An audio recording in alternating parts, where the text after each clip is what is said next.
to our new sponsor, Get the Tea. Get the Tea carries all natural, non-GMO organic teas and supplements made in the USA. Get the Tea's ingredients are the purest available. My favorite is Life Change Tea. Life Change Tea is a gentle daily cleanse containing 12 herbs that, when combined, really keep things moving.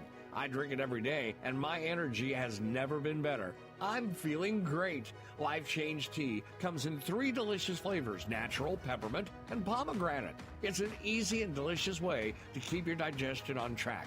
And for those on the go, try D365. D365 is Life Change Tea in a capsule. Drink the tea or take D365 capsules and keep your digestion running smoothly.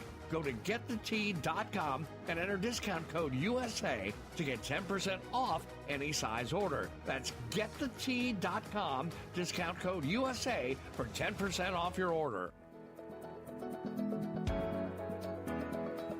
Are you or your loved ones in need of compassionate care in the comfort of your own home? Look no further than Heaven Sent Home Care. Heaven Sent knows the importance of personalized care tailored to your unique needs. Whether it is assistance with daily activities, medication management, or specialized medical care, our compassionate caregivers are ready to provide the highest quality of in-home care. The services provided by Heaven Sent Home Care extend beyond physical care. They also offer companionship, ensuring that you or your loved ones have someone to share stories, laughters, and meaningful moments with. Experience the peace of mind that comes with knowing your loved ones are in capable hands. Or visit us online at heavensenthomecarellc.com to schedule a consultation and learn more about the comprehensive range of services provided. Heaven Sent Home Care, where care and compassion come together.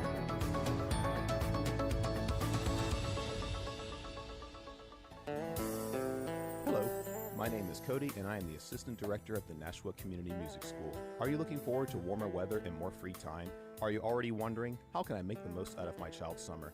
Join the official music camp of the City of Nashua. Whether you are looking to make music around the world, be a part of a Broadway show, or experience the stories and sounds from Latin America at Latin Music Week, we can give your little camper the adventure of a lifetime through our summer camps. If you would like to know more, visit our website at nashuacms.org or give us a call at 603-881-7030. 603-881-7030. Whether you're shopping along 101A, working out at one of the many boutique gyms or studios in the area, or simply enjoying a nice day out with the kids, you need healthy fuel to keep you going. Look no further than Clean Juice Nashua, your local neighborhood juice bar. Hi, I'm Mary Beth Fiango, owner of Clean Juice. We are located at 2 Cellu Drive in Nashua. Clean Juice is the only USDA certified juice bar that offers you the purest, organic, cold-pressed, never processed juices, smoothies with hemp and whey protein, acai bowls like our fan favorite, the berry bowl, and small bites like avocado toast and barbecue chicken wrap to help you thrive and stay on the go. For more information, visit us online at cleanjuice.com or stop by at Clean Juice, 2 Cellu Drive, Nashua. Stay fresh, stay healthy. We look forward to serving you. The views and opinions of the following show do not reflect those of WSMN, its owners, and/or associates. Thank you for listening to WSMN 1590 AM and 95.3 FM. The following program has been previously recorded. Lisa and Robyn are two fun friends diving deep into conversations where nothing is taboo. They believe in eating dessert before dinner and wearing the bikini. They're allergic to labels, authority, and cheap shoes. Currently, they're launching themselves through life being the good time, bold enough to take risks and inquisitively asking, what's next? They hail from New Hampshire, but they could be anywhere dressed in cute. Welcome to Lisa and Robyn on the mic. You were listening on WSMN 1590 AM, 95.3 FM, and you can watch, stream, and listen on WSMN.live as well as Facebook Live and YouTube Live. We are in the studio today, and we were lovingly serenaded by George on his electric guitar this morning. He's going to sign autographs for us later. Heck yeah, we already got the guitar pick. Yeah, I got my souvenir guitar pick right here. And can you turn me up? Sorry. Yeah, I can turn you up. I can't hear you, and can you hear me? Yes. Okay, that sounds better. I can hear you now. Perfect. So, welcome to our Good Thursday morning, show. people. Good morning. We were out of the studio last week. We had a previously recorded show, and when I miss a week, I miss it. I really, really miss coming in. I did too. And On my doing way the show. here, I was like, man, it's been a long time. Yeah, it is like dopamine. I know. George's got all our adrenaline and pumping this morning. I'm like, heck yeah, let's go. I know we had some good rock music for Heck yeah. 20 minutes before the show. Next week I'll bring the dance poles. Oh, yeah. I actually want to do those. I actually want to. She actually wants to do that. She actually wants to do. All I right, do. you You have to don't- watch the videos. Well, so I learned that there's a place in Amherst that does pole dancing, and you know the ribbons that hang down Yes. from. I want to do that.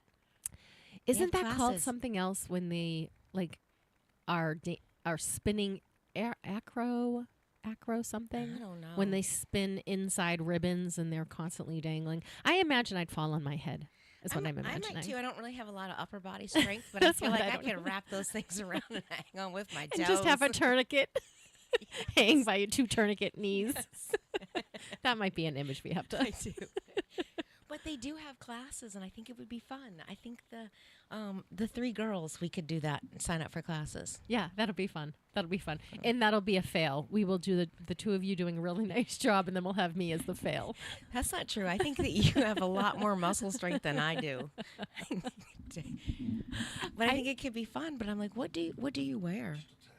Probably workout clothes. She gets loud and starts laughing and Oh, I get loud. He hears. No, he doesn't get Oh. loud. You don't get loud. Oh. I Anywho. see. All right, I'll keep an eye on it. I know. It's not been 2 years. F-bomb was George, not me. Fine goes to him, please. And we got our tranquility in here. Yes, I lit our tranquility candle. You know, when you start the show, just coming from 20 minutes of George rocking us out in the other room, I'm pretty amped. I know. I gotta calm myself down. I do. I feel a little like. We'll post a little bit of that afterwards. I So- actually posted one of them. Oh, you did Just already? quickly, just live. I didn't make a reel or. I mean, Yeah. I didn't make a TikTok video or anything like that. But TikTok and I have a love-hate relationship. They keep banning a lot of my stuff that I want to put on Wicked Prissy. Oh, really? Why do you think? Well, I posted that one on. It was talking about power. I don't know what it was. The one I did on Instagram the other day about relationships. Oh, if a man cannot be your safety, he will never be your peace. Oh, yeah. I liked that one. Yeah, and they said it was, inappropriate. Because his hand was over your heart? Yes. On my other heart. The heart on the other side? Yeah. Well, I have a big heart, so it takes up a Yeah, lot of you do space have in a there. big heart. I do. Sometimes. I love that about you. Hey, will you turn my volume down just a hair? Yes. Sorry, listeners, you're in our conversation with us, so we're just going to bring you along, bumps and all. So last week I went to Florida with the intention of riding a motorcycle. Yeah, you guys were On the going to do back. 1,000 miles. Yes, we were going to go from Fort Lauderdale down to Key West over the 7 Mile Bridge and come back. But there was a tropical storm when we were supposed to be going to Key West. And we didn't get to go down. But because I planned on being a motorcycle the whole time, I didn't bring a lot of work with me. So I just brought the work that I needed to make sure my closings were happening and all of that. But I didn't bring anything to get ahead. Yep. So I had all of this space. And I was like, oh, man, I haven't had space in a while. Because even on my vacations, I tend to work a lot on vacations. Yes. And so it's hard to sometimes find that quiet or that space. And I don't have laundry to do. I don't have food shopping to do. When you're on vacation and you're in a hotel, you have a little bit of that different routine that now I have all this space. And I was thinking about a couple of things. I was thinking of all the things I needed to do back home. I started like mentally spring Yes. cleaning in my head. Making my list. Making the lists of things to do. And I also thought that, do you remember the last time that you were really intentional with your everyday? Is it recently or is it an older time period? Consciously, I know that sounds weird. Consciously, I think recently. Okay. But I think that I've always done little things. to set myself up for success without knowing it. Like I don't like dishes in the sink. I don't like coming downstairs in the morning and walking into the kitchen and seeing any residue of last night, like dishes, anything. I like to start with a clean slate. You know, it's why I make my bed. It's like my space needs to be, it doesn't feel like I have to do anything as soon as I get up. Yes. So I think I've always done that, but consciously aware, I've been more intentional about space. I was thinking that there's several times in our lives where we get to be new people. And I thought about this because I encouraged a family member to move away. They had Is it because you didn't like them? It was because they had talked about wanting to do it, and I had moved away. And there's something really freeing about almost like a starting new, because there is the element that when you're doing the things you always do with the people you always do them in the place that you always do, it's really hard to change. Yes. Yeah, Chris says, if you always do what you always did, you will always get what you always got. Yes, yes. And so I encouraged them to move away because she was trying to justify moving somewhere here that she didn't want to move. And I said, well, if you can move, well, why are you moving here? Well, how does that improve anything? And I wasn't being mean. I was just saying, you're trying to get away from a scenario of this, not good school systems, having to do homeschooling because the kids can't go into school and, all of this other stuff. Well, how does that improve here when you're still not getting exactly what you want with the second move? And then I said, if you could move anywhere, where would you move? And she said, North Carolina. And I said, well, move to North Carolina. Right. What's stopping you? Right. And my thought process was, and not that she's a different person there, or that any of them are different people because she has children and a husband. But I was thinking about when you go off to college, for example, or you go to a new school, or you go to a new job, you can really intentionally say what you want to do. And since no one else has any expectations on you, right, it's easier to do that than when you're trying to change amongst the people that you're always with. True. Because they want you to be what you've always been. And I think the reason why we're reluctant to change around people that we're familiar with is because we don't want the resistance. We don't want the feedback that they're going to give us because people are going to be people and we're going to share our opinions. And sometimes we're not allowed the room. So if we've always had, say you and I get into an argument about where we go to eat. And then the argument always is because we always go where you want to eat because you never want to go where I want to eat. Right. And then you say, well, because I'm really picky and you'll eat anything, so we just have to do whatever. Right. Something as simple as that.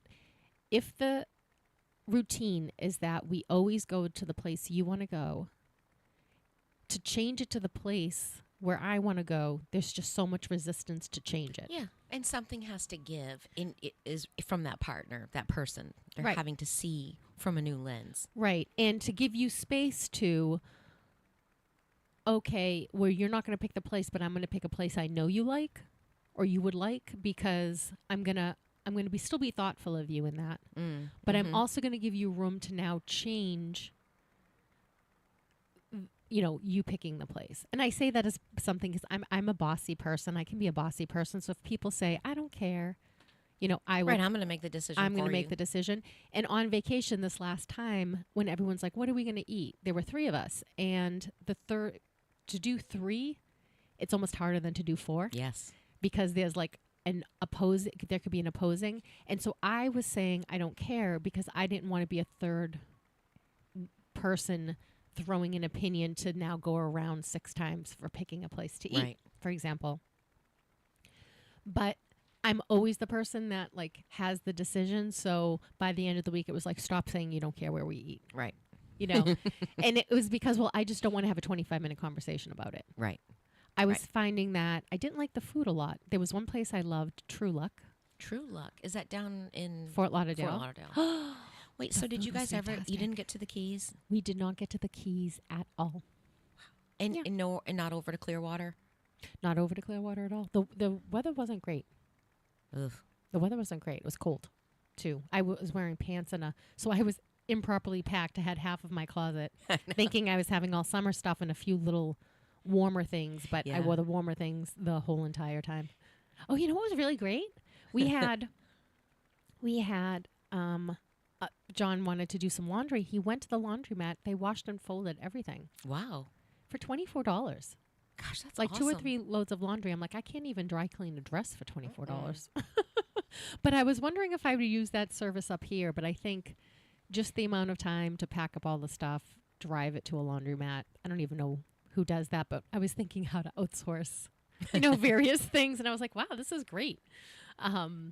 Instead of being on vacation and having to sit in a laundromat to clean your clothes, it was, you just pick them up at the end of the day. Well, a lot of We times did have I'll good do tacos. laundry like twice a week, or sometimes more. But a lot of times, so then I don't feel like it's a daunting. I'm doing a load at a time, and then I'm like, oh, I can just take that out, and and I love when you do the towels and stuff because you just take them off the hook, throw them in, and then you don't have to fold them. I hate folding, but I love clean clothes. Yeah, I love clean clothes and I hate folding too. That's why a lot of my stuff goes on hangers. Yes, I'm a hanger girl. me too. I don't.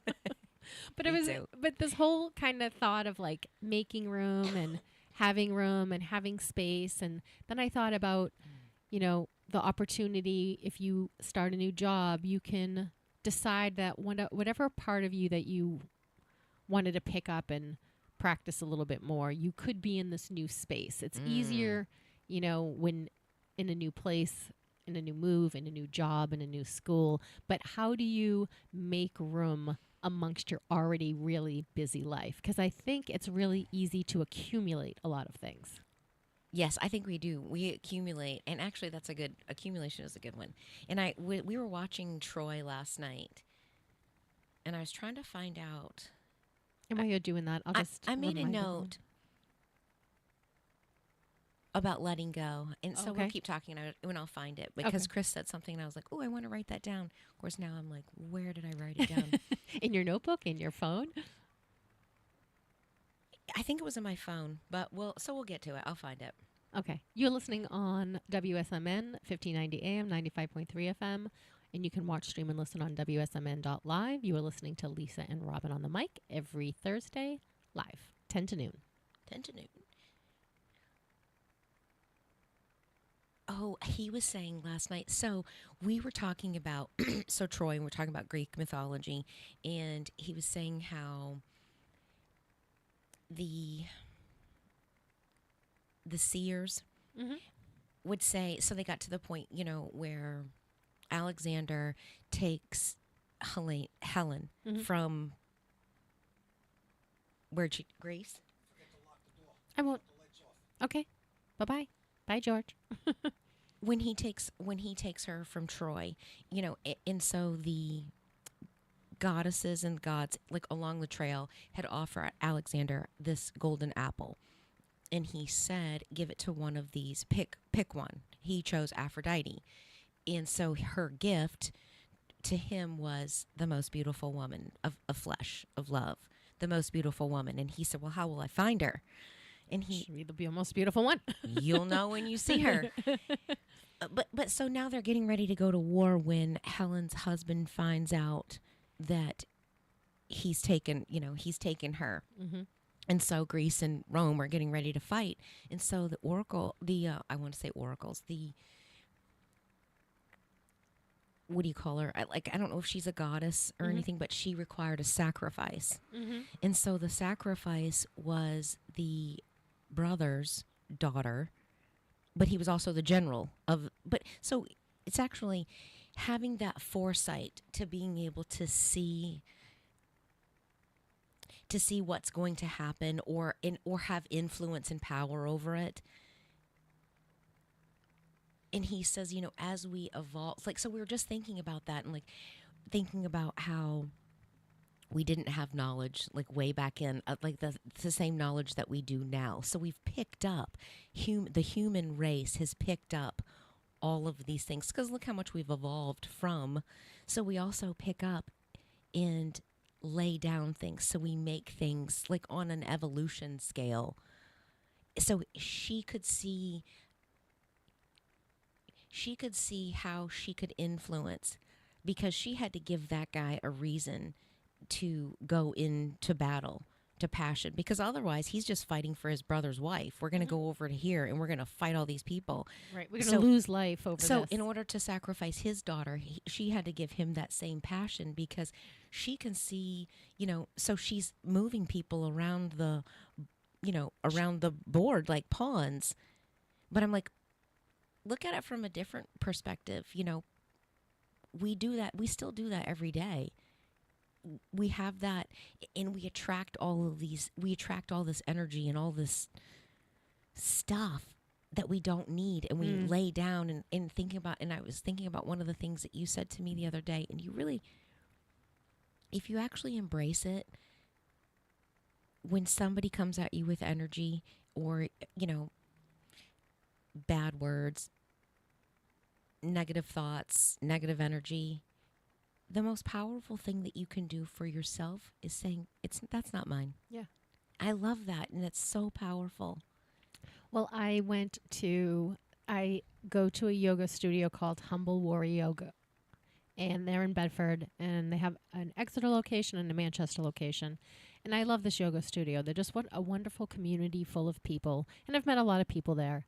And I met this woman, and I follow her on Instagram. I will share her link. I will post her on our page so you can see her too. And she does these readings where she reads cards, and she says, this is for you whenever you come across it. And she talks about, the King of Hearts and what that could possibly mean and this. And I remember having a girlfriend back in early college, and she used to go and get her fortune read.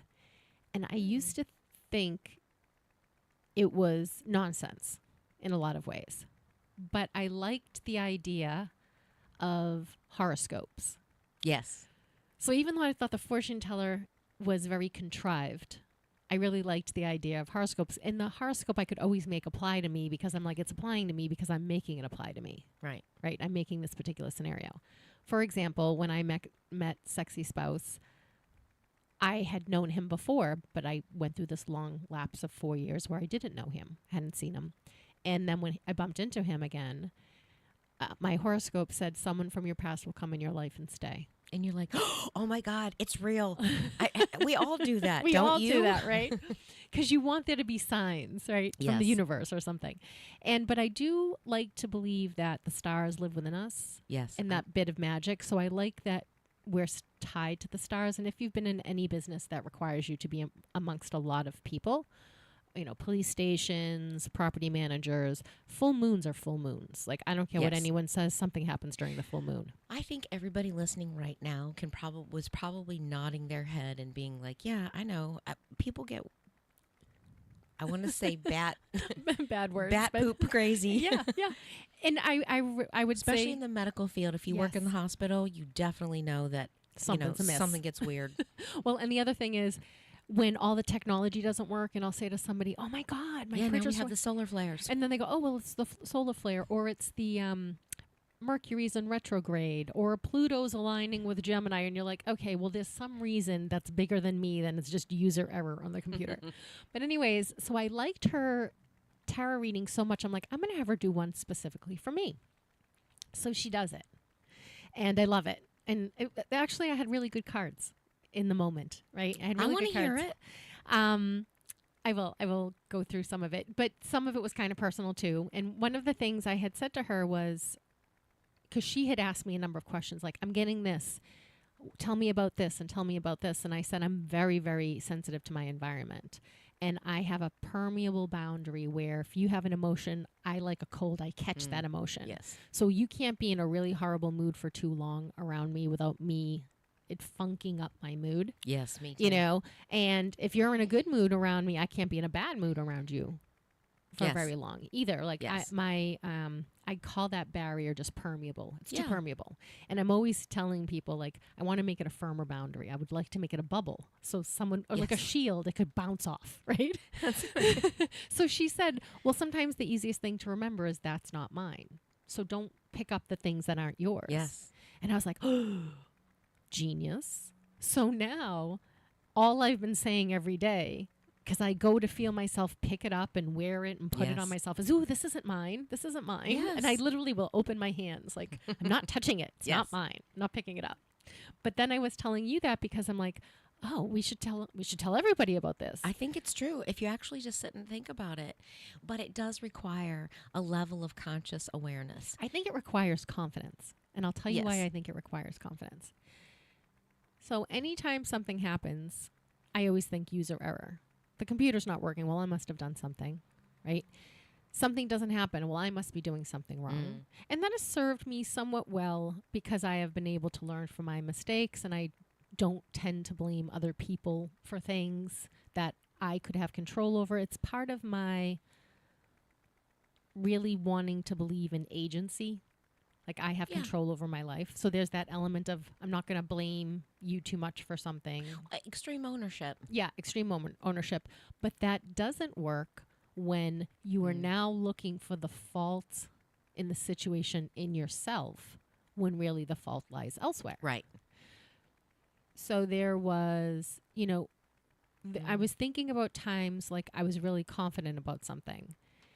And it was because I felt like I had the experience and the knowledge. Real estate is something I'm very confident in now because I've had 20-something years in it. I've seen a lot of scenarios. I've been through a lot of things.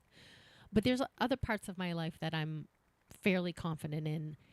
And it's because I've acquired the skill into having, and I believe myself over somebody else. So, for example, intermittent fasting was all of the rage. Yes. And it works for a lot of people.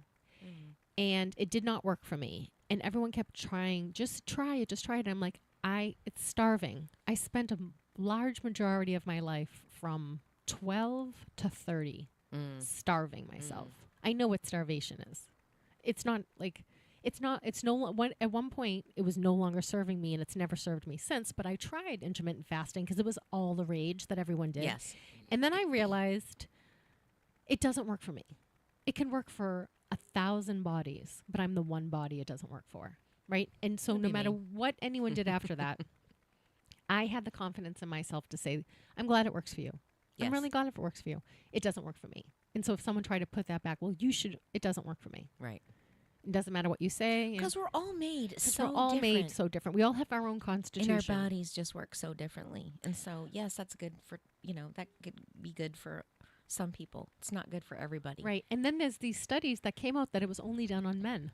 The studies were only done on men. They never did studies on women who have totally different hormonal profiles. So then it came out, well, not every woman should be intermittent fasting. And then they needed to do more studies on that. And I'm like, see, I was right. So all of the time of being confident to say, that's not going to work for me. So to say, when someone comes in a bad mood and they are actually projecting that bad mood on you. Because sometimes people come in a bad mood and that has nothing to do with me. It's work, it's traffic, it's whatever. And you can be like, and just go about your day. But when people are in a bad mood and they're pointing it at you. Yes. Or projecting it on you. Yes. It's very hard not to be like, what did I do wrong? Or what's wrong? And that's why I said it requires a level of an awareness, because all of a sudden you're getting caught up in that energy. Or thinking about somebody calls and tells you, your friend called you and say, oh my God, my boyfriend cheated on me, or blah, blah, blah, blah, blah, or guess who did this at work, and blah, blah, blah. And they're just venting. And do you, take that moment and listen? Is your heart racing? Are your palms sweaty? Are you getting irritated and aggravated? I know that I'm that way, because I'm like, dude, let's fight. Let's go. Yep. Do you need a wingman? I'm here. But that is me saying I am receiving that energy too. What we need to do is not internalize it, or just that's where you have that. It's not mine. I don't have to Stop. Whoa. Hey, I can be in this space, but I'm not going to take it personally. Like, hey, I can advocate for you. I can support you. I'll be your cheerleader. But at the end of the day, we're going to walk away from this, and I'm going to go back to my peace. It doesn't allow you, it doesn't steal your peace. So it actually is, to me, it's creating space for both of those to exist. It's not, maybe that doesn't sound right. Maybe it's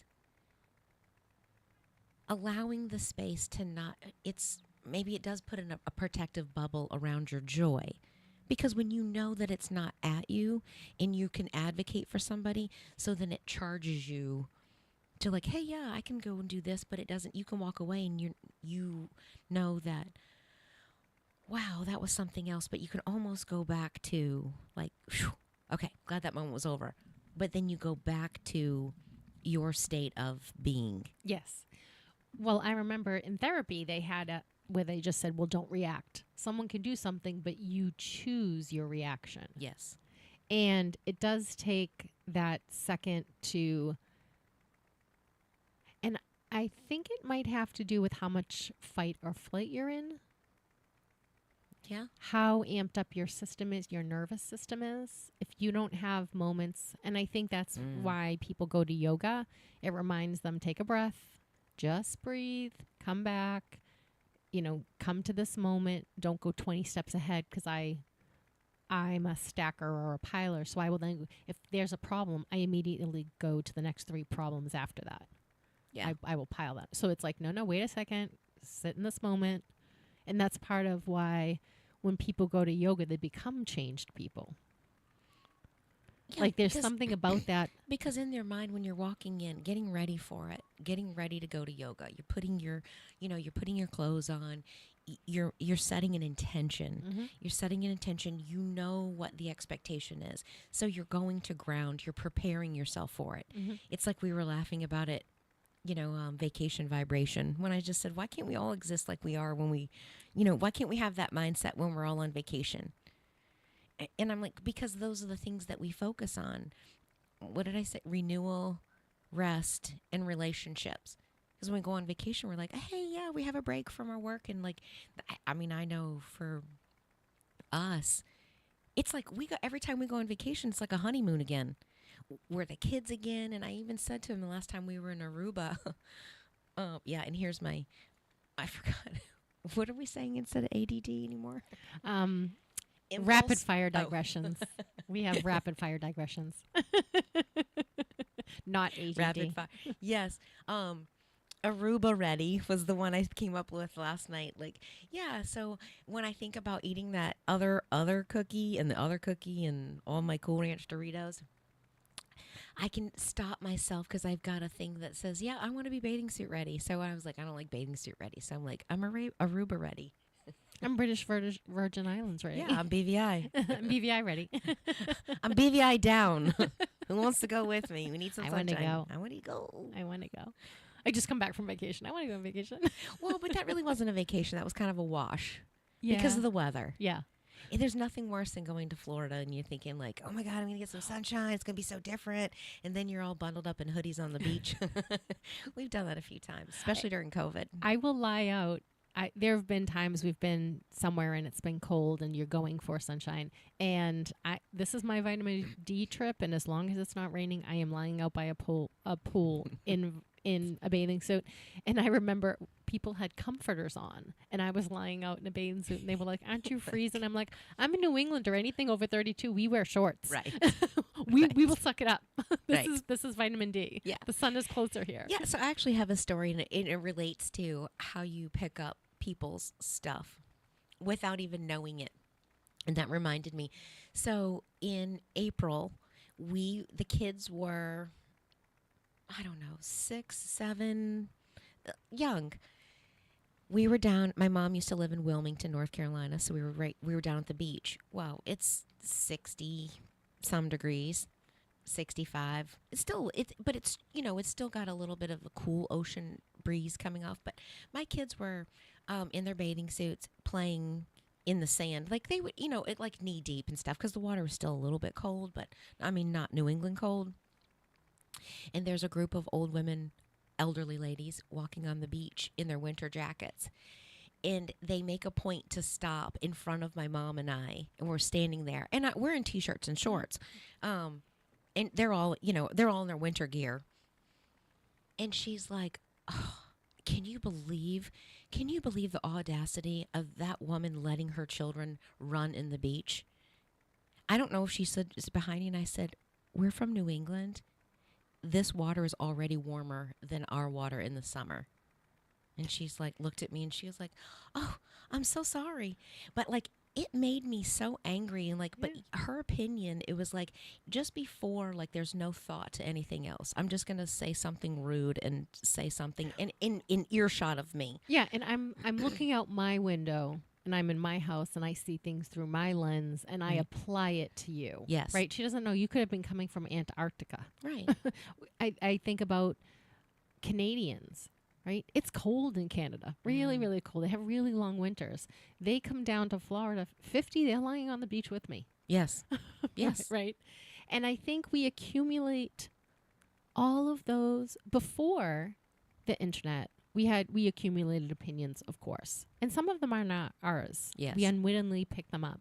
But now we have the internet where everyone's writing comments and everyone's saying everything. And we are absorbing so much more material and information and opinions than any other time in history.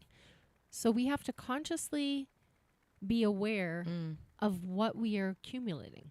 Yes. Yes.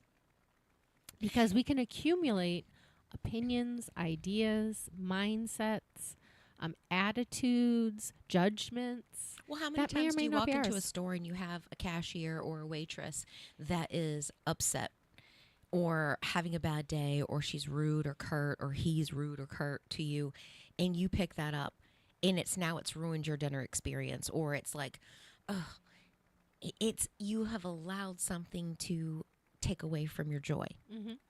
Remember, so I was like, if you keep it in your vortex. So if we live in our vortex, we live in our bubble, and we are not shoring up that barrier all the time. We have little circumstances like that. The cashier, the waitress, blah, blah, blah. But sometimes I think some people living in their bubble doesn't allow them to see, like, step in someone else's shoes.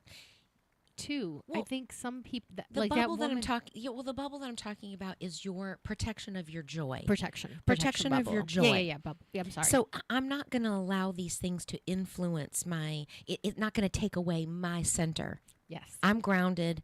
I'm in a peaceful spot. So that's what I mean about your bubble, of like shoring up that and defending that and being aware. and I'm thinking of the person in the supermarket who holds on to their full cart of groceries, but is sprawled all over all of the ice cream, and they can't imagine that somebody else wants to get in beside them. That bubble. Oh yeah, or they leave their shopping cart right in the middle, and they're like just perusing up and down the meat counter, and I'm like, I can't get around you. I've actually have moved people's carts a couple of times. Like, hey, hello. I love when the Hello, holding on to Captain the Oblivious. Cart, yeah, rapid fire digression about the supermarket. You didn't pay for the groceries yet. You don't have to hold on to them like grim death. That's my 2 cents about that. True. You didn't pay for them yet. Yes. Don't worry about it. Oh, I grabbed the wrong notebook. Oh, no, I didn't. I have stuff I was talking about. I was reading a book, and it was talking about peeling the layers away. I was going to say, you have to tell me the name of the book for a third time. Which one? The thinking book. Oh. So she's told me about this. She told me about this the other day on the To look it phone. up. And then she told me about it again yesterday. And at the time I was like, is this deja vu? Have we talked about this book before? And I still can't remember the name of the book. Don't Believe Everything You Think by Joseph Newen. Okay, perfect. Thank you. It's quick. It's like a 2.5 hour read. So it's great for audio. Oh, and like a little car ride. Well, and so in this book, it talks about, like, if you think about, there's on a piano, there's no wrong key. There's no wrong key. Each key is specifically designed to play that note. And if we are all think of ourselves as, I see you as a piano key, and I see this person as a piano key, we all have our music, we all have our note to play. And so mine's not better or worse. It's just a different pitch. Mm-hmm. And looking at it that way is one of those ways of not allowing to attach to other people's BS. It's like it's a tool that you can put in your toolbox. Yeah, in your toolbox. You want my glasses? Okay. Are you, what kind, let me see. What are your prescription? That's not a prescription. Are That's your- just like 1.5s. Oh, I can do yours. You look cute. They go with your outfit. Hello. I like my black ones. I said, I'm feeling like this morning, I'm like my big old bow tie, and I'm like, and then, I think of a Siamese cat that has a big, beautiful bow. I want to like just touch your ears. I'm a Christmas present. You are a Christmas present. No, actually, when I was walking out to the car and I got, all my boots have little sparkles and glitter on them. So I was coming out to the car and getting in. I'm like, man, I feel like Prince in Purple Rain coming in hot this morning. And then I get up here and George is rocking out. And I'm like, whew, I'm aligned. I'm aligned this morning. Well, I saw that and I said, is that new? And he's like, it's from 1983. I'm like, but is it new to the studio? And he picked it up and he started playing. George is a great. I know. And I was like, do you player. play anywhere? Because Guitar. I would love to. I should have brought the book because now I know exactly where it is. Anyway, we'll get to it. It's So- talking about peeling layers. I want to go on a double date with you guys. I Okay, want let's to go roller skating. All right. At that come on. new place in Manchester. There's a new roller skating place in Manchester. I'll also put that in our Instagram feed so you can see it if you're local. And it just looks like so much fun. I haven't roller skated probably since I was 14. I mean, I've tried rollerblading unsuccessfully a whole bunch of times. Most of the scars on my legs are from either motorcycle or from that. A lot of bikes. A lot of bikes, actually, well, too. a friend of mine had a Harley one time, and he showed up, and he's like, "Yeah, he had just gotten it." So I, of course, sat on it, and I think part of Burn my the pipe. yes, a part of my calf is still stuck to his muffler. Yeah, I finally think that's finally gone on my leg. But don't ever board a motorcycle from the right or the side with the pipe. Always board. Because That is true. It was like a little rice rocket bike and it had the pipe on the right. And I was so excited to jump on the bike. I jumped. I'm like, oh my God. That's going to be Movie there. mistake. I'll be wearing that for the rest of my life. That will be there forever. My new tattoo. I know. I got off and I was like, "Thank you, Doctor." I said, "You're welcome, Dr. Bob. I just left you a gift." I have a rollerblading scar on my knee because I went down in a packet of gravel. I rolled through a packet of gravel on a hill, so I have that one still. But I've always had I was always bleeding from some part of my leg growing up. Gosh, well, my mom used to say, I don't even want to put you in a dress when I was little because going to church because she's like, I don't want you to wear shorts because you look like you were beaten. Yes. Because I was always outside. I was such a tomboy, and I came home with just my legs were all bruised and banged up. But I almost feel like you're not a tomboy now, but you're an outdoor, playful. Oh, I'm a tomboy. I could get dirty in a minute. Yeah. Yeah. But so You like the dirt, even like gardening and. I do, and it's why I don't do manicures very well because Chris is like, your nails look so pretty, and then I start working in the garden, and he's like, wear gloves, and I'm like, You want to feel the dirt. I need to feel the dirt. I love when I'm separating a plant and I'm just sifting through with my fingers underneath and just like massaging the root out of it. Like that's, to me, that's healing. I mean, I think it's grounding. It's centering me. Oh, absolutely. I think I've always wanted to garden. I remember we lived in a 3-decker that we owned, and the lady on the first floor asked if she could plant flowers. And my mother was like, do whatever you want. And so I was like, can I go with you? So she took me to Mahoney's. I think that was in Lexington at the time. And she's like, buy some flowers. So I bought a couple of flowers, and then she's like, read the instructions and planted them. I tended to those flowers. And I remember buying morning glory seeds and planting, because it says space 6 inches apart. Like I followed the instructions, right? And I put a measuring, and I was very analytical about it because I didn't have a feel for it. Yeah. But then I tied string up to the bottom window, and I had all of once they started growing, I gave them like a push pin type thing into the dirt and then put a push pin up at the window, so they all chased up to the window. They all vined up to the window. And in the middle, I remember walking to the pool and walking by just a whole blanket of morning glories on that. And it brought me so much joy that cemented my love of flowers forever. In my first apartment, I would get window boxes and just plant flowers and then go away for 2 weeks and then they would all die. And my roommate would be like, why do you do that? I'm like, because there's something about, I don't care if they only last 3 weeks or 5 weeks or something, but I'm always murdering orchids for the same reason. I was just getting ready to say, Chris would always buy me orchids. He loves orchids. And I like orchids too. But once they have gone past their bloom, I can't keep it alive. I know. I feel like we need a greenhouse. Yeah, I don't want to do that. You don't want to do a greenhouse? Well, I do and I don't. Jonah actually has a heat lamp in his room, and he's doing he started like a little bonsai tree from seed. Talk about teaching patience. I'm like, wow, that's powerful. That's cool. Yeah. And he has like a money tree, and I don't know the other ones. He has there's like a feeling plant or an emotion plant. Oh, really? And so when you go and touch it or you rub your fingers over it, the actual leaves, you can see them respond. Really? That's I really don't know. cool. I have to ask him what it is. But yeah, he's into plants, and he's like, yeah, I want a greenhouse. Chris wants to turn our whole great room into a green. He's like, I think we should have plants growing up the walls. And I'm like, yeah, it's kind of cool, but no. Are you afraid of bugs? Yes. Yeah. I don't want bugs, and now we've got cats. So right, they're going to be jumping on everything. Yeah, so I already moved one of the plants, and now Milo can jump up on the windowsill, and he's like, I see all these little teeth marks and like little rips from all the leaves, so I just kind of keep moving it and sliding it away. But I'm like, I don't want it sitting in the middle of my living room. Right. You have to be careful. A lot of plants are toxic to Yes. cats and dogs. Calla lilies. I just found out I the calla think lily most I bought. all lilies are deadly they are. to cats. They are. I thought the calla lily wasn't, but it is.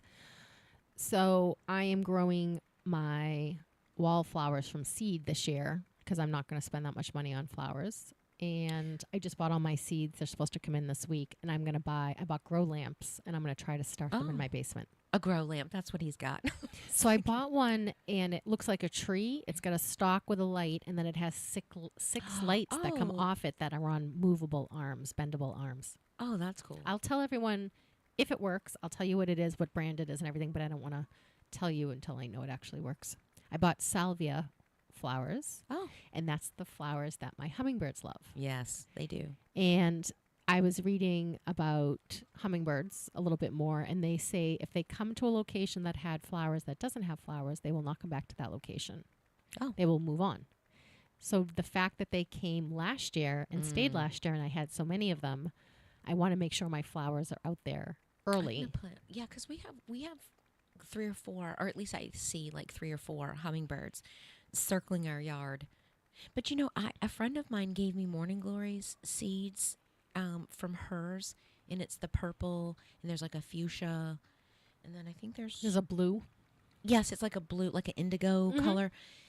So I just reseed them every year. So it's been probably 6 years now, 7 years.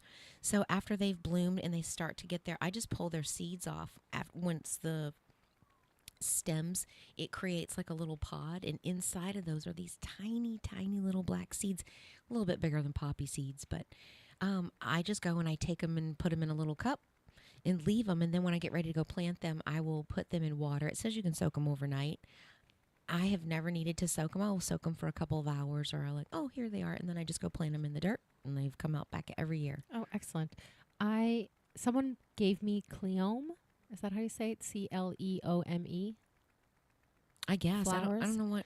I might know it by look, but okay. So I met her at a party. She was a little bit older, and she was talking about she hated her daughter's boyfriend. Like she really hated him, and she had been talking about that for a while. And I had asked her something, and then I asked her something else, and she had said something my flowers. So I brought up my flowers on my garden on my phone, and then she brought up hers, and I was like, oh my God, what are these flowers? And Cleome, I don't know if I'm saying it right.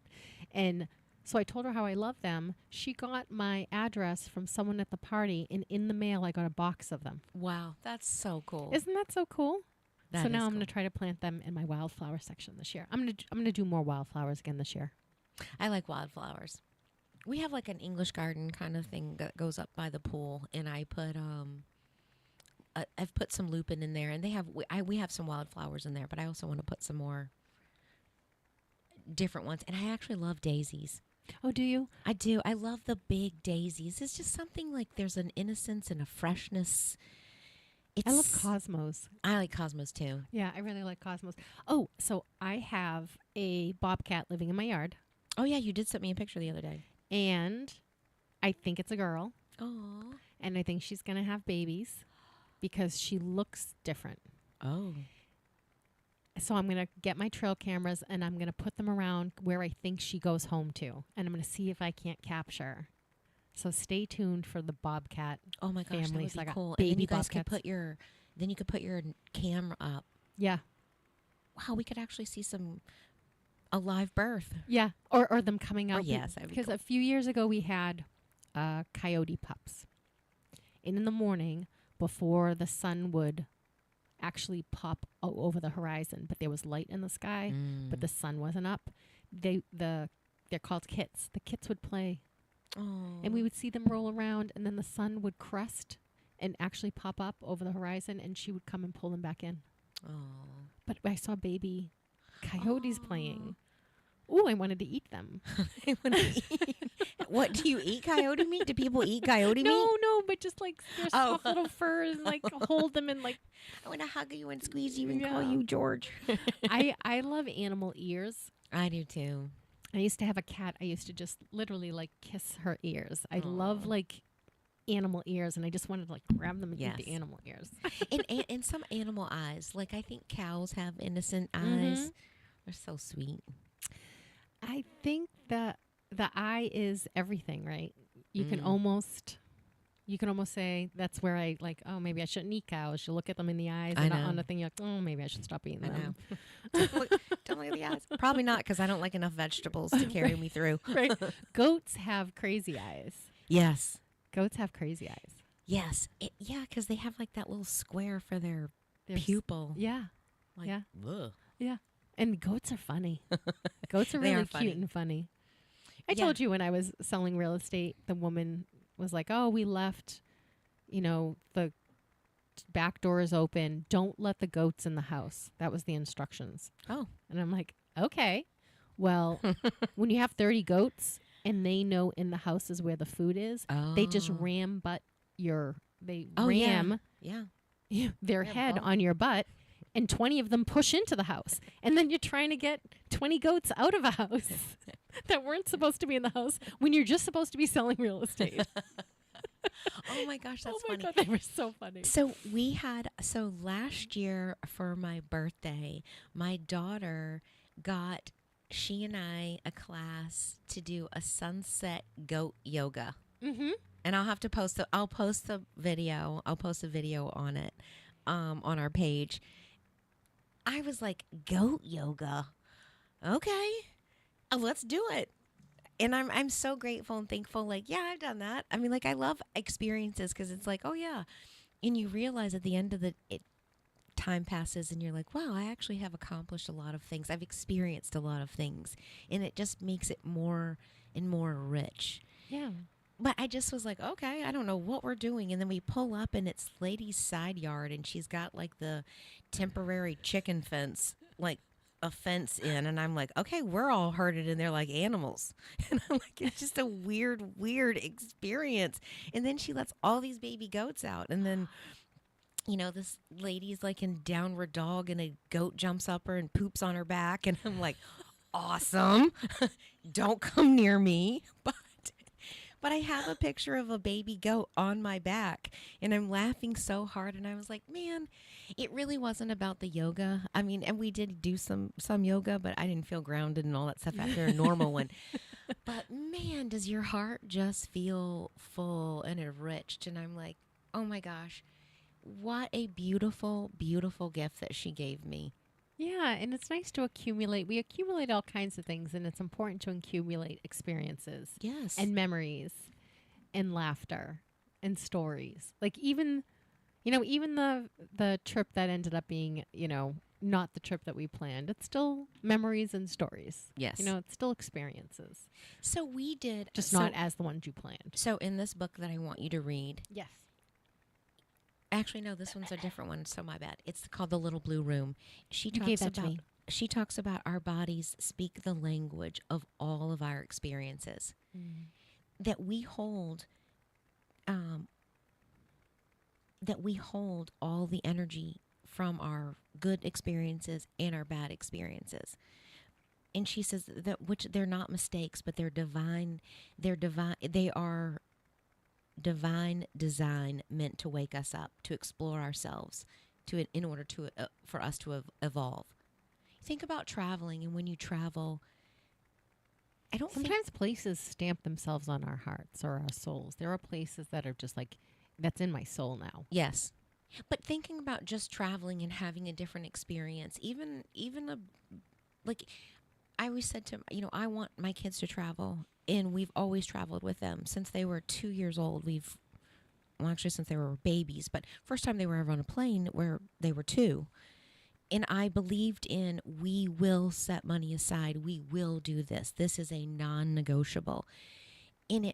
Traveling, you're not consciously aware of it. It's just one day you look back and like, wow, I do have a more open mindset. You do have to see how a different culture lives is eye-opening. And when you're eye-opening, I think that it's not our physical eye. I think it's the eye into our being, into our soul. And it can make you appreciate, because we live so much better than so much of the world. Yes. Too. Yeah. I mean, my kids joke, it didn't happen intentionally. It's just the way the schedule was when we were in Munich. We happened to be in Munich for their 14th birthday. Well, my mom had set us up for like a couple of different things, so we were going around the different areas. We were at Dachau, the concentration camp, for their 14th birthday, and Jonah was making a joke about it. And he's like, hey, what did you guys do for your 14th birthday? We were in a concentration camp. Yeah. But we were actually talking about it the other day, and he said, you know what, I'm so thankful for those experiences. Who else in the world can say? Right. Well, there are a lot of people, but, right. He was finding the gift in it, the richness of it, of having that opportunity. And even though... And being someplace so historic. And getting to experience and getting to walk in the space where there was so much trauma and despair, and you do see it. You do see them processing, and I think that going through that, it opens your mind to, or opens you up to a better understanding, to have empathy, compassion, sympathy, and I think those are beautiful gifts that travel gives us. I mean, that just happens to be like, ooh, okay, that was weird, but... Right, well, but they're all different types of experiences. Yes. And to be in a piece of history, and to really understand that. Yes. You're listening to Lisa and Robyn on the mic on WSMN, 1590 AM, 95.3 FM, WSMN.live, Facebook Live, and YouTube Live. Stay tuned. We are coming back at the top of the hour. After these commercials, we'll see you soon.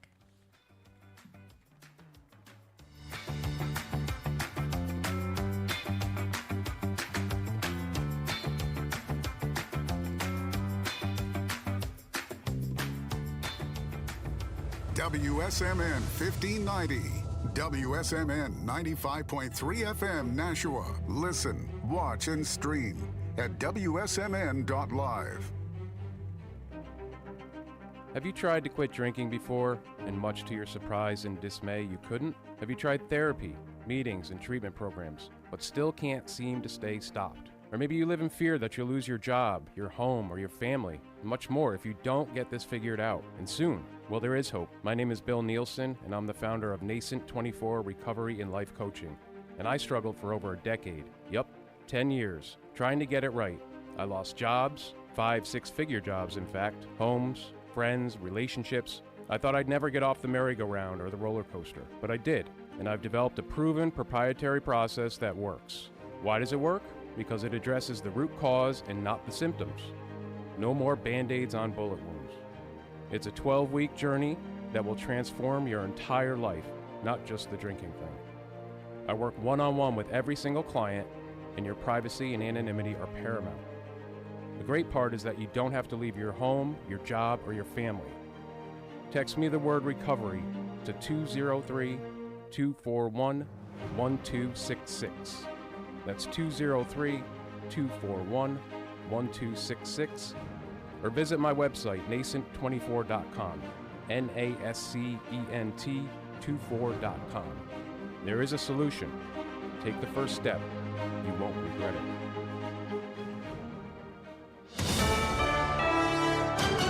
USA News, I'm Ryan Daniels. Former President Donald Trump is thanking U.S. Supreme Court justices for agreeing to hear arguments in his immunity claims case over charges he interfered in U.S. government election proceedings after November 2020. He expressed gratitude via Truth Social following the High Court's decision, announced Wednesday, to hear the immunity arguments and make a ruling. The FAA is giving Boeing a 90-day ultimatum to address its quality and safety concerns. USA's John Schaefer has more. Following a day-long meeting on Wednesday, it was reported that an FAA-commissioned investigation revealed a disconnect between the company's leadership and its workforce on safety matters. The investigation also highlighted employees' concerns about potential repercussions, such as reassignment or limited career advancement for reporting safety issues. Both President Biden and former President Trump will visit the U.S.-Mexico border as controversy over the handling of the immigrant influx continues. White House Press Secretary Karine Jean-Pierre. President Biden will travel to Brownsville, Texas to meet with U.S. Border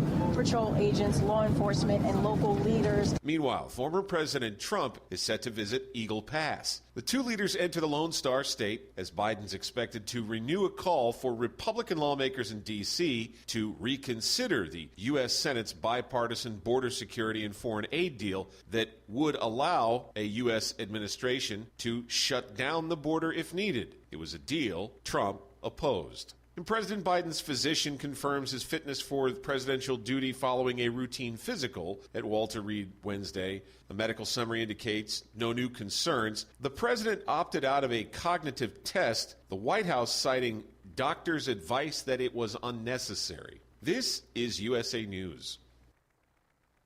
Hey, here's a question. After you wear your clothes, you toss them in the washing machine, right? Nobody wants to wear dirty clothes. So how come you don't throw your shoes in the washing machine when they get dirty? I mean, come on. Your shoes are touching the filthy ground all day long. Gross. Well, with Skechers, you can. Because most Skechers are machine washable. That's right. Skechers are specially made so you can toss them right in the washing machine and keep them clean and looking new. And when they look new, you can confidently wear them longer. That's less shoes you're going to want to throw away, which means less waste. And it'll save you tons of dough. I love that. Plus, machine washable Skechers are for the whole family, men, women, and kids. So when your kids get their shoes dirty, and we know they will, just wash them. Brilliant. And even our latest technology, new hands-free Skechers slip-ins are washable. You just step right in and go without bending down or even touching your shoes. So give your Skechers the same treatment you give your clothes. Just toss them in the washing machine and keep them looking brand spanking new. Find machine washable Skechers at a Skechers store, Skechers.com, or wherever stylish footwear happens to be sold. Alltrix Primary Care, Nashua. They are a dedicated group of board-certified nurse practitioners, NPs, striving to make a difference in healthcare. They promise to make every effort to provide you with the best possible care and focus on you as an individual. As NPs, they are licensed to assess, diagnose, treat medical conditions, and prescribe medications. At Alltrix, they welcome new patients and accept most commercial insurance plans and Medicare. For those without insurance, consider Alltrix Direct, which provides all of your primary care for a small, affordable membership fee. No co-pays, no fee-for-service payments, and no third-party billing. Alltrix Primary Care provides unhurried, highly personalized health care for you and your family. Visit alltrixpc.com/Nashua. That's www.alltrixpc.com/Nashua. Alltrix Primary Care. Changing the future of primary care for you and your family. Are you or your loved ones in need of compassionate care in the comfort of your own home? Look no further than Heaven Sent Home Care. Heaven Sent knows the importance of personalized care tailored to your unique needs. Whether it is assistance with daily activities, medication management, or specialized medical care, our compassionate caregivers are ready to provide the highest quality of in-home care. The services provided by Heaven Sent Home Care extend beyond physical care. They also offer companionship, ensuring that you or your loved ones have someone to share stories, laughters, and meaningful moments with. Experience the peace of mind that comes with knowing your loved ones are in capable hands. Or visit us online at heavensenthomecarellc.com to schedule a consultation and learn more about the comprehensive range of services provided. Heaven Sent Home Care, where care and compassion come together.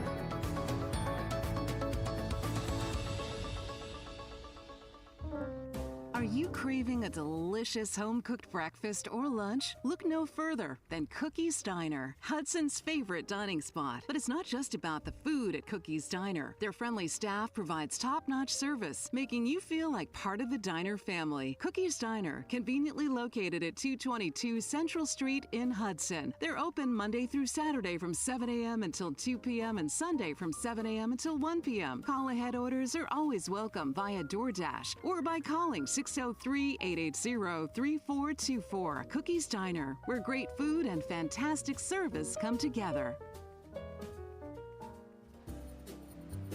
Hey Nashua, do you know there's $1 roulette at the River Casino and Sports Bar? Join us this month for all-day happy hour specials for the big game. Bring your favorite Valentine to enjoy our special chocolate heart dessert. Watch, play, win at the River Casino Sports Bar on High Street. Oh, and our chicken tenders are fantastic too. Open till 4 a.m. Friday, Saturday. Visit us online at therivercasino.com. The views and opinions of the following show do not reflect those of WSMN, its owners, and/or associates. Lisa and Robyn are two fun friends diving deep into conversations where nothing is taboo. They believe in eating dessert before dinner and wearing the bikini. They're allergic to labels, authority, and cheap shoes. Currently, they're launching themselves through life being the good time, bold enough to take risks and inquisitively asking what's next. They hail from New Hampshire, but they could be anywhere dressed in cute clothes. If they had to share a tombstone, it would read, "Curiosity killed these cats." Your hosts, Lisa and Robyn on the mic. Welcome back to Lisa and Robyn on the mic. You are listening on WSMN 1590 AM, 95.3 FM, and you can watch, stream, and listen on WSMN.live or Facebook or YouTube. Welcome back to the second hour. Hi, Robyn. Hello. I just have to say, that is so sexy. Every time the way you say welcome. Oh. Welcome. I'm trying to lure you in. It makes me want to purr like a kitten. It really does. I actually did have a point. If you are joining us, we were talking about making space. Amongst gardening and all kinds of other things. Yes. And coyotes. And I was going to say mountain lions, but I'm like, that's not it. Goat eyes, goat yoga. Yeah. Anyway, so what I was talking about when I said vacation vibration, I was like, here are 3 quick tools. Yeah, to feel like you're on vacation in your regular life. Yes. So the thing is, so what we do is when we go on vacation, you know, we plan it, we book it, and then we start thinking about it. We psych ourselves up. We're counting the days, we're planning outfits, or we're putting our business in order to be able to walk away, you know, for a week and do this. But then we get there and we're like, okay, we're on island time. You know, so we set it up, we show up for it, we're present for it. And most times, you know, 9 times out of 10, you reconnect with your spouse or your partner because you're both putting your best foot forward. I'm gonna wear a sexy dress. He's gonna dress up and, you know, flip flops and linen shorts. Like, that's hot to me. Like, yeah. I'm down. Like, all right, whatever. You're a little sun-kissed. You're a little... Yes. And so you go into that vacation, you are creating a sexy vibe, or you're creating a relaxed vibe, how I stumbled upon it is I said to Chris, I was doing something and I was like, I just wish we could be like we're on vacation every day. And then I started thinking about it and like, what is it about that? And why couldn't we do that? I mean, there are times that we do it at home. Why couldn't we set an intention And the truth of the matter is, if you take it all down to a singularity, we're showing up for ourselves and we're showing up for our partner. We are being present. In the three things, like I don't know what you guys are focused on when you go on vacation, but renewal. You take it, renewal, relaxation, relationships, rest, rejuvenation. Night. What are you doing? Right. So that's what we said. But the idea is, can we start, like, that's what home should be. Yes. You know, a home is a place where you go and get rejuvenated. And it's a place where you're supposed to find relaxation, renewal, rest, and so joy. Why can't we have adopt that same philosophy? At the end of the day, it's 4:55, and I'm getting ready to, I've got a couple of minutes before I'm walking out of the door. Okay, I'm getting ready to go home. This is my spot where I'm going to relax. Mm-hmm. And we don't. A lot of times we bring work with us. Mm-hmm. And we had practiced a thing, and I think I've said it before. At 6:30, all business stops. We don't, if you need to download or decompress, but after 6:30, we're not talking to work people. We're not talking about work people. We're not talking to contractors. We're not talking to anybody. We're not doing, if it's a life or death emergency. But the thing is, a lot of times, go back to the old ways. If you didn't have cell phones, if you didn't have a text message, and a lot of times your work phone was not at home. If somebody had an emergency, they're going to call the office, and you're not going to find out about it. Mm-hmm. So that's one of the things that we pick up. Convenience, one of the right. So what is convenient then becomes inconvenient. Yes. So the accumulation of, it's great, I have this phone, I can do anything at all times, but then you've accumulated all of this time that you now don't have separation. Right. Well, accessibility, and so accessibility is great. Like what did I say the other day? And then there's burnout. Well, a tool misused is a weapon. Yes. And, what were the two words I just said? Renewal. Accessibility and convenience. Yes. So those are great things. Like that is just definitely makes our life easier on some level, but it also makes our life hell in other areas. Mm-hmm. Because it's at our fingertips and we instant gratification, we take things for granted, and we're also like, oh, well, let me just get back to that person. I'll just respond.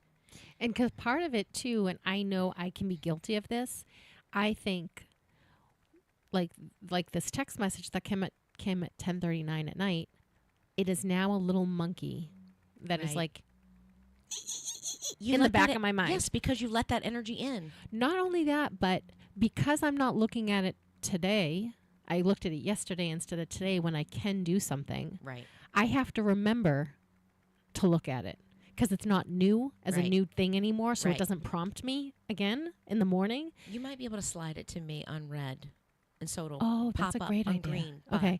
I was gonna email it to myself so that I can do it in front of the computer. So I can do it in front of the computer when that's when I can solve this. But so then it becomes a little monkey because now I know about it, but I can't do anything just yet, and I have to remember to do it tomorrow. Right.